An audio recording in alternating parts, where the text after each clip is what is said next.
You're walking down a crowded street. Someone collapses 10 feet away from you. You look around. 20 other people saw it too. And here's the strange part. The more people who see it, the less likely any single person is to help. That includes you. Why would that be true? It sounds backwards. More witnesses should mean more help, not less. More eyes, more hands, more chances someone steps in. But something else is happening in your brain the moment you become one face in a crowd. Something that has nothing to do with how much you care. In March of 1964, a young woman named Kitty Genovese was attacked outside her apartment building in Queens, New York. The attack lasted over half an hour. Newspapers reported that dozens of neighbors heard her cries and did nothing. The exact number of witnesses and what they actually heard has since been disputed and partly debunked by later journalists. But the story itself did something powerful.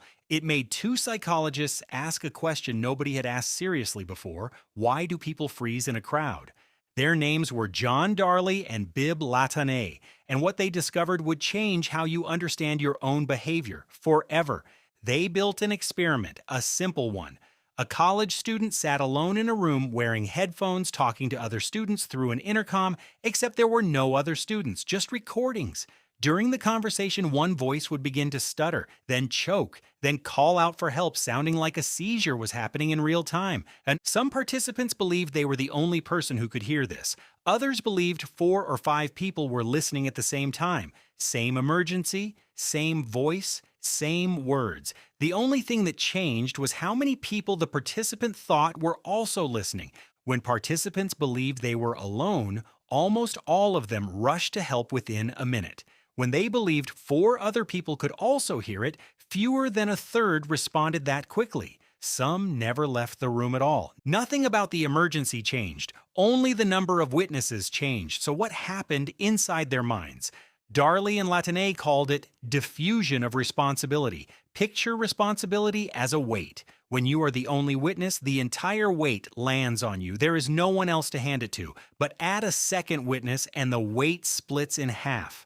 Add 10, and each person carries barely a fraction of it. Your brain does this math without asking permission. It happens in milliseconds, underneath conscious thought. There's a second force at work too, one that is even sneakier.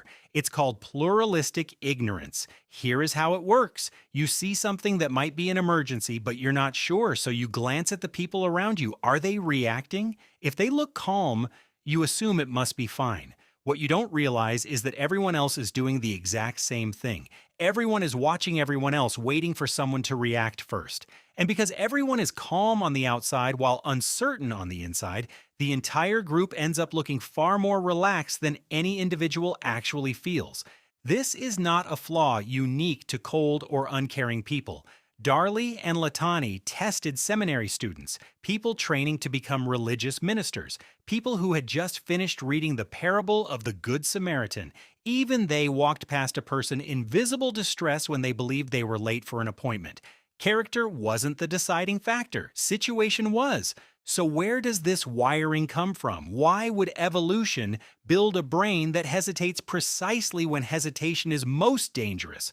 For most of human history, you didn't live around strangers. Your ancestors lived in small bands, often fewer than 150 people.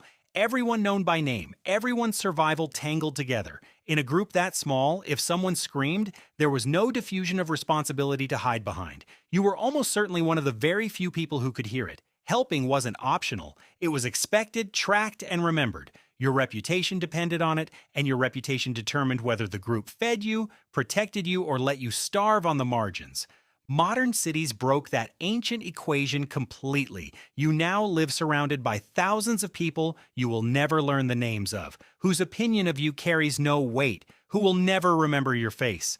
The social machinery that once forced you to act now spreads thin across a crowd of anonymous strangers. Your brain still runs the old software. It just wasn't built for a world this large. Here's where it gets stranger. Awareness of the bystander effect doesn't automatically cancel it out.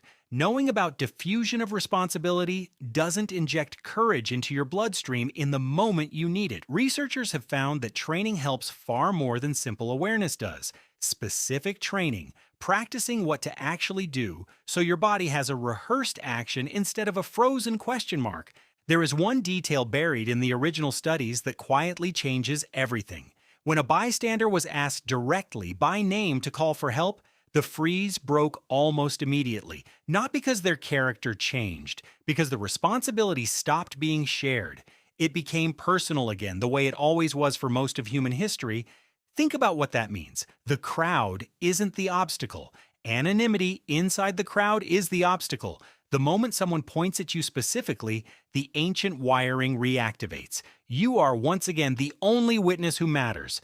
This explains something you have almost certainly felt but never named. That flicker of discomfort when you see something wrong in public. Not indifference, not coldness. A silent, split-second negotiation happening between you and everyone else present, each of you unconsciously waiting to see who moves first. You felt this outside a burning car, in a flooded comment section, watching someone get mocked in a group chat while everyone just leaves it on read. The same mechanism plays out far beyond street corners. It's why office teams sometimes let obvious problems slide, because everyone assumes someone else is handling it. It's why entire online communities watch harassment unfold in real time, screenshot it, and move on, certain that somebody else with more authority will step in. Nobody decided to be a bystander. The diffusion happened before anyone consciously chose anything at all. So the next time you're the one who needs help and you're in a crowd, remember what the seminary students accidentally taught the world. Don't shout at the crowd in general. Point, choose one face, say their words back to them. You in the blue jacket, call an ambulance. That single sentence collapses the diffusion instantly. It turns 20 half-responsible strangers back into one fully responsible person, the way your ancestors' small bands worked for nearly all of human history. And the next time you're the witness standing in a crowd feeling that strange hesitation you can't quite explain, you'll know exactly what it is. Not apathy, not a character flaw, just very old wiring built for bands of 150 trying to make sense of a species now packed into cities of millions.